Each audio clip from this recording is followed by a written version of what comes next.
बिस्मिल्लाहिर्रहमानिर्रहीम। अस्सलाम वालेकुम दोस्तों। वीडियो शुरू करने से पहले मेरे चैनल को सब्सक्राइब करें और नीचे दिए हुए बेल आइकन पे क्लिक करें ताकि आने वाली वीडियोस का आपको नोटिफिकेशन मौसूल हो सके। दोस्तों, वीकली डाटा लिपि फिपी रिपोर्ट के एनालिसिस के साथ हम ये वीडियो लेके आपके सामने हाज़िर हैं। सबसे पहले इस वीक की कुछ अहम खबरें देखते हैं, जिसके अंदर सबसे अहम खबर IMF के प्रोग्राम के अंदर जाना और उसकी पहली ट्रंच वसूल हो जाना। उसके साथ साथ इमरान खान का चाइना का विज़िट। उसके साथ साथ जैसे ही IMF की न्यूज़ आती है तो हम देखते हैं मार्केट नेगेटिव होती है, जिसको हम बारहा आपको बताते हैं। सेल ऑन न्यूज़ का कॉन्सेप्ट है, बाय और रूमर, सेल ऑन न्यूज़। अब अगर हम डाटा को एनालाइज़ करें, ये तो अहम खबरें दो मैंने आपको बताई थी। डाटा को एनालाइज़ करें तो सबसे बड़े बायर इस वीक के अदर ऑर्गेनाइजेशन, जो नेट में 718 मिलियन का उन्होंने बाइंग की। दूसरे बड़े बायर जो थे वो इंडिविजुअल्स थे और सबसे बड़े सेलर जो थे इंश्योरेंस कॉरपोरेशन। सेक्टर वाइज देखी जाए तो नेट बाइंग में सबसे आउटस्टैंडिंग टेक्नोलॉजी सेक्टर रहा अगेन, और सबसे ज़्यादा सेलिंग नेट में वो आपका oil and gas exploration sector रहा। अल्टीमेटली हमें ये जहन में रखना चाहिए, कोई बेचता है तो कोई ख़रीदता है। किसी ने लोअर लेवल पे माल ख़रीदा होता है वो उसे बेच देता है, किसी ने हायर लेवल पे माल ख़रीदा होता है और पेशेंस ना होने की वजह से, दूसरे में एडवांटेज ज़्यादा नज़र आने की वजह से, ये दो अहम रीज़न होती हैं कि वो लॉस बुक कर लेता है। तो ये जहन में रखिएगा, कोई बेचता है तो कोई ख़रीदता है। जो बेचता है प्रॉबेबली वो उस टाइम प्रॉफिट में हो, और जो ख़रीदने वाला हो वो ये सोच रहा हो कि यहाँ से आगे प्रॉफिट जाना है।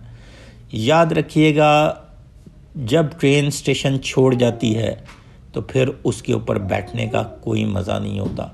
आप रिस्क ले रहे होते हैं कि ट्रेन का अगला स्टॉप ही शायद आखिरी स्टॉप हो जाए, और आपने अभी सिर्फ सवारी पे सवार हुए हों और वापसी का भी या उतरने का भी सोचा भी ना हो तो ट्रेन की वापसी का टाइम हो जाए।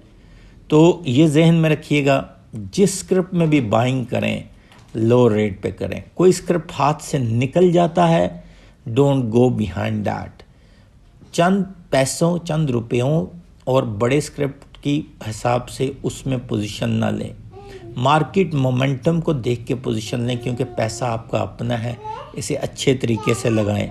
बहुत से ब्रोकेज हाउसेस, बहुत से एनालिस्ट आपको फीडबैक्स देते हैं, आप सबको सुने, लेकिन एनालिसिस करके उसके फंडामेंटल्स देख के पोजीशन लें, ताकि अगर आप आखिरी स्टेशन पे भी सवार हुए हैं तो आपके मुताबिक या उस फंडामेंटल्स के मुताबिक अगर उसमें गैप है तो अल्टीमेटली वो आपको पे ऑफ करेगा। सेक्टर वाइज डाटा को एनालाइज करते हैं। बैंकिंग सेक्टर का क्या हालात रहे। बैंकिंग टॉपिक सेक्टर है हमारा इस सीज़न के लिहाज से। सीज़न मैं इसलिए कह रहा हूँ कि आपके पास जो मार्केट के मोमेंटम के सीज़न होते हैं वो रिज़ल्ट सीज़न होते हैं। तो बैंकिंग सेक्टर का रिज़ल्ट अभी ऑन हेड है, तो अल्टीमेटली बैंकिंग सेक्टर में अदर ऑर्गेनाइजेशन की जो सबसे बड़ा बायर है उसकी 30 मिलियन रुपीस की नेट की बाइंग है। ब्रोकर्स की इसमें सेलिंग है, क्योंकि अल्टीमेटली ब्रोकर्स या इन लोगों को पता था कि हमने दिसंबर में इसमें जिसने भी स्टांस लिया हो, अब अल्टीमेटली एप्रिसिएशन आई है कुछ, और मार्केट ने वीक ऑन वीक बेसिस पे पॉजिटिविटी शो की हुई है, तो अल्टीमेटली ये सेक्टर बड़ा होगा और उन्होंने प्रॉफिट बुक किया। ओवरसीज़ पाकिस्तानी सबसे बड़े इसमें सेलर हैं। ओवरऑल कोई इतने बड़े वॉल्यूम इसमें अब जनरेट नहीं हुआ, क्योंकि जब आप ओवर वेट या ओवर बॉट हो जाते हैं तो वही बात जो मैंने कही कि अर्ली पोजीशन लें तो आपको फ़ायदा है। आप जब ट्रेन निकल गई तो उस टाइम पोजीशन लेने का इतना एडवांटेज नहीं है, रिस्क ज़्यादा होता है। अगला सेक्टर जो है वो है सीमेंट सेक्टर। सीमेंट सेक्टर में अदर ऑर्गेनाइजेशन में सबसे ज़्यादा बाइंग की। अच्छा, ये अब इम्पॉर्टेंट पॉइंट है। अब जिस सीज़न से हम निकल रहे हैं, ये अगले 2 हफ्तों के बाद जो बाइंग सीमेंट में अब करेगा, आहिस्ता आहिस्ता बाइंग करता जाएगा, वो अपनी प्लानिंग जुलाई और अगस्त के लिहाज से कर रहा होगा। और इस दफ़ा सीमेंट में बड़े वॉल्यूम्स हमने देखे हैं। बड़े वॉल्यूम से मुराद ये है कि ऑल्दो कि सीमेंट में इतनी एप्रिसिएशन नहीं आई, लेकिन अदर ऑर्गेनाइजेशन में उसने नेट लेवल पे बड़ी अच्छी बाइंग की है। 113 मिलियन की बाइंग है नेट लेवल की, जिससे ये लगता है कि सीमेंट में अब लोगों ने कुछ पोजीशन लेनी शुरू किया, क्योंकि आने वाले जो क्वार्टर्स होंगे वो सीमेंट के लिहाज से अच्छे होंगे, रिजल्ट अच्छे आना शुरू हो जाएंगे। अगला सेक्टर है फर्टिलाइज़र सेक्टर। फर्टिलाइज़र सेक्टर में अभी तक ये टॉपिक सेक्टर में तीसरा बड़ा टॉपिक सेक्टर है हमारा, और सीमेंट की एक इसमें अदर ऑर्गेनाइजेशन में सबसे ज़्यादा इसमें पोजीशन ली है। ब्रोकर्स ने कुछ सेल आउट किया है, म्यूचुअल फंड में उसमें पोजीशन ली है, इंडिविजुअल ने इसमें सेल आउट किया। देखें, एक बड़ा अहम पॉइंट था दिसंबर में जिन लोगों ने फर्टिलाइज़र में पोजीशन ली, अल्टीमेटली अब हमें ग्रोथ नज़र आ रही है। दूसरी बड़ी रीज़न देखें तो अगले वीक में एंग्रो, जो कि फर्टिलाइज़र ग्रुप का मेजर स्टेक होल्डर है, उसके रिजल्ट्स हैं। तो एक बड़ी रीज़न ये है कि ये शॉर्ट टर्म इसमें पोजीशन ली गई है, कुछ अदर ऑर्गेनाइजेशन ने इसमें ली है, तो अल्टीमेटली नेक्स्ट वीक में वो कैपिटलाइज करेंगे, क्योंकि एक्सपेक्टेशन यही है कि फर्टिलाइज़र अच्छा रिजल्ट पोस्ट करेगा। जिस तरह FFBL ने अच्छा रिजल्ट पोस्ट किया, इसी तरह फर्टिलाइज़र सेक्टर का एक जो टोन सेट होती नज़र आ रही है कि रिज़ल्ट अच्छे आएंगे, बाकी डिविडेंड और अगर पे आउट अच्छे हुए तो हम उस स्क्रिप्ट को अपनी एक्सपेक्टेशन से सरपास होता हुआ देखेंगे। अगला सेक्टर पावर डिस्ट्रीब्यूशन सेक्टर, जैसे कि मैंने कहा था कि इसमें रिजल्ट नहीं है, ऑल दो कि इसके अंदर मोमेंटम इसलिए भी है कि ये अच्छा डिविडेंड यील्ड वाला सेक्टर है। इसमें एक इम्पॉर्टेंट न्यूज़ आई थी पिछले वीक, वो रिगार्डिंग कैपको के बारे में थी। उन्होंने अपना रिज़ल्ट इतना अच्छा नहीं शोर किया in comparison to last year, जिसकी वजह से इसके अंदर कुछ मूवमेंट ज़्यादा हुई है in comparison to last week, लेकिन स्टिल इतनी सिग्निफिकेंट नहीं है। अगला सेक्टर है oil and gas exploration sector. इसमें बहुत ज़्यादा वो कह सकते हैं कि अनसर्टेनिटी ऑयल रिफाइनरी पॉलिसी की वजह से रही, ऑल्दो कि इस वीक में अटक रिफाइनरी के रिज़ल्ट आए हैं, जिसने बड़ी अच्छी टोन सेट की है रिफाइनरी सेक्टर की, और उस वजह से लोगों ने कुछ स्टेक लिया, जिसमें इंडिविजुअल्स ने सबसे ज़्यादा स्टेक लेते हुए नज़र आए। 251 मिलियन का नेट बाइंग मेरे ख्याल में इंडिविजुअल ने इसी सेक्टर में सबसे ज़्यादा इस वीक में बाइंग की है। इसमें सेलर हैं सबसे बड़े, वो कंपनीज़ है। अगला सेक्टर है जी oil and gas marketing sector. अच्छा, ये भी कुछ रिजल्ट ड्रिवन रहा। इसके अंदर भी इंडिविजुअल ने 108 मिलियन का स्टेक लिया। लास्ट वीक भी मैं ये कह रहा था कि जो इस क्वार्टर के रिजल्ट्स होंगे oil and gas marketing company के या एक्सप्लोरेशन कंपनी के, वो बेहतर होंगे, क्योंकि क्रूड ऑयल प्राइसेस बड़ी ऊपर रही, और उसके साथ साथ डाउन द लाइन गवर्नमेंट ने ऑयल प्राइसेस को रेगुलर अप्रिशिएट किया, और अच्छे तरीके से जिसने मैनेजमेंट की होगी oil and gas exploration sector में, मतलब अपना रिज़र्व और अपनी बाइंग को अच्छा कंसिस्टेंट किया होगा, वो इसमें इमर्ज करेंगे।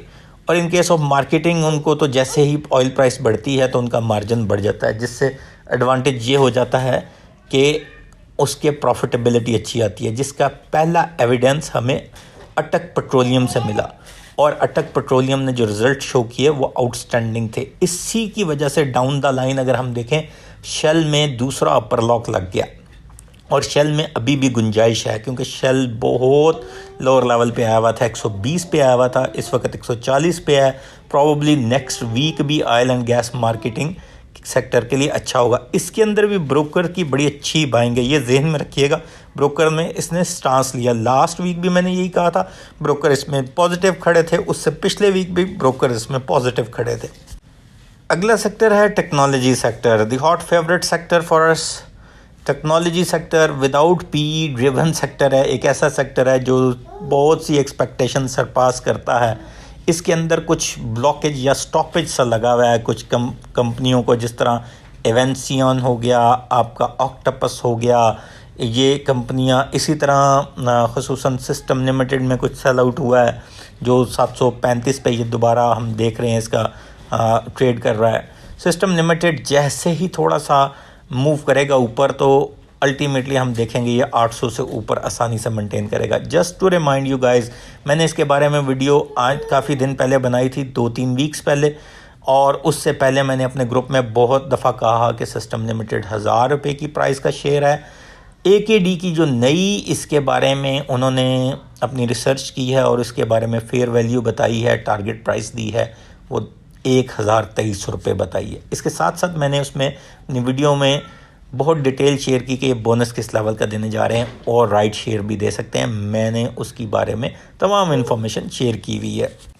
इस सेक्टर में उतनी ज़्यादा एक्टिविटी नहीं हुई, ऑल्दो कि ये दूसरे सेक्टर में फिर सुपरसीड या टॉप 1 लेवल का है, टॉप 1 और 2 लेवल का है, क्योंकि इसमें बाइंग और सेलिंग बड़ी होती है। इसमें एक जो स्क्रिप्ट है TRG, उसकी वजह से मार्केट जो है वो स्टैगनेंट हुई है और डाउन द लाइन जो टेली का IPO आना था उस वजह से भी कुछ जो है हमारे पास इतनी आउटस्टैंडिंग पॉजिटिव न्यूज़ नहीं है, क्योंकि वो जेम बोर्ड पे आ रहा है।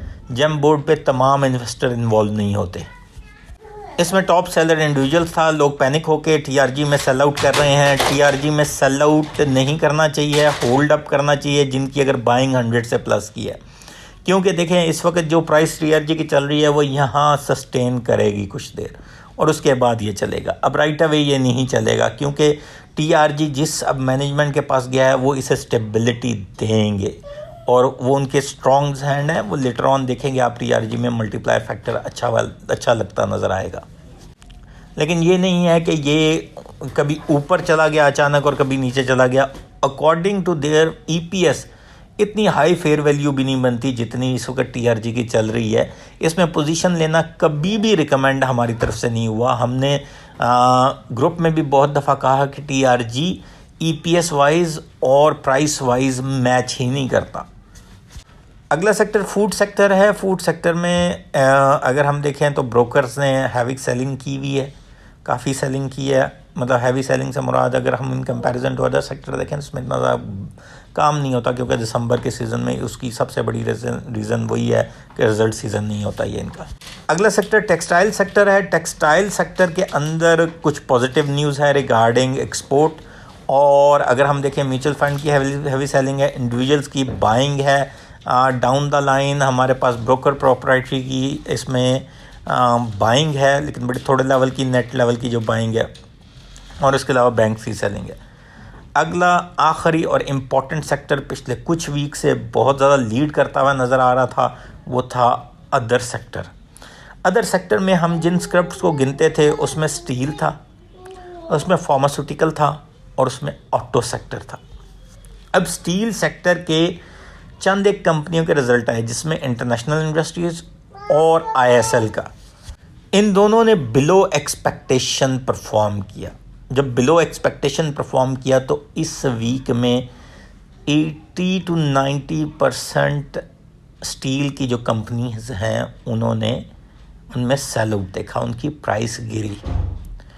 अब ये जो प्रॉब्लम हुई इस वजह से हमने देखा कि इसमें काफ़ी ज़्यादा लोगों ने माल निकाला, क्योंकि वो स्टील सेक्टर में लेके काफ़ी माल बैठे थे। हमने एक कंपनी को कवर किया था इस सेक्टर में रिसेंटली, वो था मुगल स्टील। अगर आप देखें वीक ऑन वीक बेसिस पे, या तो वो अपने लेवल पे खड़ा हुआ है जिस पे हमने रिकमेंड किया 103-4 पे रिकमेंड किया था, इस वक्त 106-7 पे है। लेकिन हमारी एक्सपेक्टेशन, हमारी टारगेट प्राइस बड़ी रियलिस्टिक और स्पेसिफिक रीज़न के ऊपर हमने उसकी पोजीशन बताई हुई थी कि क्यों लेनी चाहिए और किस हिसाब से लेनी चाहिए और कितने देर की रहनी चाहिए। हमने उसमें रीजनिंग दी हुई है और फंडामेंटल्स बताए हुए हैं। इसके साथ साथ देखा जाए तो ऑटो सेक्टर में भी कुछ सेल आउट हुआ, क्योंकि एच कार का रिज़ल्ट इतना अच्छा नहीं आया था। इसके साथ साथ अगर देखा जाए तो हमारे पास इसमें जो तीसरा बड़ा सेक्टर बनता है वो है फार्मास्यूटिकल में कुछ बाइंग हुई। अब यही कुछ पोजीशनें चेंज हुई हैं कि इंश्योरेंस ने माल बेचा है और अदर ऑर्गेनाइजेशन ने माल उठाया है, इंडिविजुअल्स ने अभी भी माल इसमें उठाया है। अल्टीमेटली कई ऐसे स्क्रिप्ट इस सेक्टर में हैं जिन्होंने माल जो है वो सस्ते लेवल पे ही है और उसमें उतना मोमेंटम नहीं आया, तो इस वजह से भी इसमें बड़े वॉल्यूम हमें इस दफ़ा नज़र आ रहे हैं फिर दोबारा। अच्छा, ब्रोकर कम्युनिटी का लास्ट वीक का डाटा देखते हैं कि उन्होंने क्या किया। लगता है उन्होंने भी उसी गाइडलाइन के ऊपर प्लेइंग की जिसमें अदर सेक्टर में उन्होंने सेलिंग की, जिसमें मैंने 2-3 चीज़ें बता दी। इसी तरह अगर हम देखें तो उन्होंने बाइंग किस में की, ऑयल मार्केटिंग में, जो मैंने एक रीज़न बताई ऑयल मार्केटिंग में उस वजह से बाइंग बनती थी। इसका मतलब है कि आने वाला वीक हम देख सकते हैं ऑयल मार्केटिंग और एक्सप्लोरेशन के लिए अच्छा हो सकता है। और याद रखिएगा कि मैंने बारहा ये कहा है कि ऑयल मार्केटिंग और एक्सप्लोरेशन चली तो सारी मार्केट नेगेटिव हो जाए। ये दो सेक्टर ऐसे हैं कि ये पूरी मार्केट को वन वे मूव करवा देंगे। तो इसमें कई ऐसे स्क्रिप्ट हैं जो इतने बड़े हैवी स्टेक होल्डर हैं मार्केट के कि जो अभी तक अपना वो कहते हैं ना रंग रूप नहीं दिखाया जिन्होंने। अब अगली इस स्लाइड डेक पे हम देखते हैं कि जो सबसे बड़े बायर थे अदर ऑर्गेनाइजेशन, उन्होंने किसी में सेलिंग भी की। उन्होंने सबसे ज़्यादा बाइंग फर्टिलाइज़र में की, जिसकी रीज़न मैंने आपको बताई। फिर अदर सेक्टर में बाइंग की, फिर सीमेंट में बाइंग की, फिर ऑयल एंड गैस एक्सप्लोरेशन में बाइंग की, फिर ऑयल एंड गैस मार्केटिंग में बाइंग की, फिर बैंकिंग सेक्टर में बाइंग की। इसका मतलब है उन्होंने तो मार्केट को यही समझा कि सब कुछ ख़रीद लो। सिर्फ कुछ 0.48 मिलियन मतलब कुछ मतलब 1 मिलियन भी पूरी तरह नहीं था, जिसमें 4,80,000 की सिर्फ उन्होंने सेलिंग नेट के ऊपर पावर डिस्ट्रीब्यूशन में की। सेकंड बड़े बायर जो हैं हमारे टॉप बायर हम यूजुअली कंसीडर किए जाते हैं, लेकिन एक बहुत बड़े स्टेक होल्डर हैं स्टॉक मार्केट के अंदर, वो हैं इंडिविजुअल्स ने oil and gas exploration, oil and gas marketing, other sector को टॉप फेवरेट रखा। इसका मतलब है कि सारा मूवमेंट अब ऑयल एंड गैस मार्केटिंग और एक्सप्लोरेशन की तरफ जाने लगा है। इंडिविजुअल्स ने टेक्नोलॉजी में सेलिंग की, ऑल्दो कि टेक्नोलॉजी में कुछ ज़्यादा ओवरबॉट पोजीशन आ गई हुई थी, लेकिन अल्टीमेटली जैसे ही पहली टेक्नोलॉजी कंपनी के अच्छे रिजल्ट आएंगे, मोमेंटम उसी तरह कैरी फॉरवर्ड होगा और आप देखेंगे कि हम इन टेक्नोलॉजी सेक्टर को सुपरसीड करते हुए देखेंगे। टॉप सेलर को देखा जाए तो वो इंश्योरेंस कॉरपोरेशन थी। उन्होंने अदर सेक्टर में अपनी सेलिंग की, oil and gas marketing, exploration और फर्टिलाइज़र सेक्टर के अंदर इनकी सेलिंग रही। ओवरऑल देखा जाए तो जो सेलर था वो आने वाले टाइम में इसी तरह लग रहा है कि इतना ज़्यादा एडवांटेज नहीं ले सका, या अगर उन्होंने लोअर लेवल पे बाइंग की हुई है तो फिर तो वो एडवांटेज में ही थे। लेकिन जो देखा जाए कि उनकी भी सेलिंग टेक्नोलॉजी में नहीं है ज़्यादा, ऑयल एंड गैस मार्केटिंग और एक्सप्लोरेशन में उनकी सेलिंग है। अब अगले वीक में मार्केट को देखा जाए तो इनिशियली यही नज़र आ रहा है कि मार्केट का सेंटीमेंट पॉजिटिव न्यूज़ आने के चांसेस इमरान खान के चाइना विज़िट के ऊपर, और सेक्टर जो ब्लू चिप में रहेंगे वो रहेंगे oil and gas marketing, exploration sector. और इसके साथ साथ अगर हम देखेंगे तो बैंकिंग चमक सकता है, टेक्नोलॉजी रिवाइव करेगा, वापस आता हुआ नज़र आएगा। तो और ख़ुसूसन फर्टिलाइज़र के रिज़ल्ट्स हैं, फर्टिलाइज़र में एक अच्छा गेन हासिल किया जा सकता है कि 2-3 दिन के लिए जो पोजीशन डे ट्रेडर लेना चाहते हैं वो लें और देखें रिज़ल्ट से पहले एग्ज़िट कर जाएं, या जिनकी एक्सपेक्टेशन अच्छी है, क्योंकि ई फर्टिलाइज़र की एक्सपेक्टेशन बड़ी अच्छी नज़र आ रही है, इसीलिए उसकी प्राइस का अपसर्ज भी काफ़ी आया है पिछले 2-4 दिनों में। और आगे भी हम देखेंगे कि इस अगले 2-3 दिनों में भी इसमें, जब तक इसका रिज़ल्ट अनाउंस होने जाएगा, और रिज़ल्ट वाले दिन ये थोड़ा सा डल होगा, लेकिन ओवरऑल हम देखेंगे तो इसमें कुछ अपसर्ज ही नज़र आता है। ओवरऑल देखें तो फर्टिलाइज़र सेक्टर में कुछ अच्छी मूवमेंट ही नज़र आती हुई आएगी। और इसके साथ साथ FFBL में, जिसने काफ़ी ज़्यादा मतलब प्राइस लूज़ की थी, लेकिन उसमें भी गेन आएगा क्योंकि रिज़ल्ट्स बड़े अच्छे थे। सिर्फ एक बैड न्यूज़ थी कि उसमें पे आउट नहीं था। ओवरऑल अगर हम देखें तो आने वाला वीक भी पॉजिटिव क्लोजिंग देने पे आएगा इंशाल्लाह। शुक्रिया दोस्तों, चैनल को सब्सक्राइब करना मत भूलिएगा। अल्लाह हाफ़िज़।